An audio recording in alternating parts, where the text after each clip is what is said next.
செட்டிநாட்டு special உட்கரை எப்படி பண்ணலான்னு பார்க்கலாம். ஒரு கப் பைத்தம்பருப்பு கடாயில் போட்டு நல்லா வறுத்துட்டு வாஷ் பண்ணிவிட்டு குக்கரில் வச்சு வேக வச்சு எடுத்துக்கலாம். சைடில் வந்து வெல்லம் போட்டு தண்ணி ஊற்றி கரைச்சி எடுத்துக்கலாம். தூசி இருந்தால் ஃபில்ட்ரு பண்ணி எடுத்துக்கலாம். இப்போ பைத்தம்பருப்பு நல்லா வெந்துடுச்சு. ஒரு கப் தேங்காய் எடுத்து வச்சுருக்கேன். ஒரு கடாயில் நெய் போட்டு 1/4 டம்ளர் அளவுக்கு ரவை போட்டு நல்லா கோல்டன் ப்ரௌன் ஆகிற வரைக்கும் நல்லா வறுத்து எடுத்துக்கலாம். இப்போ பார்த்தீங்கன்னா நல்லா கோல்டன் ப்ரௌன் வந்துடுச்சு.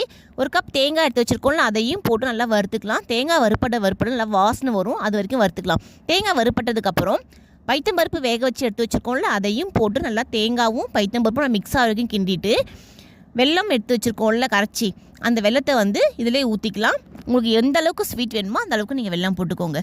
உங்கள் வெல்லமில் தூசி இல்லைன்னா டேரெக்டாக அப்படியே போட்டுக்கலாம். இப்போ வெல்லம் போட்டு நல்லா கிண்டி விட்டுட்டு நெய்யில் வந்து முந்திரி பருப்பு போட்டு வறுத்து வச்சுருக்கேன், அதையும் போட்டு நல்லா மிக்ஸ் பண்ணிக்கலாம். உங்களுக்கு தேவைப்பட்டால் இன்னும் கொஞ்சம் நெய் கூட போட்டுக்கலாம். இப்போ பார்த்தீங்கன்னா சூப்பரான செட்டிநாட்டு உட்கரை ரெடி ஆயிடுச்சு.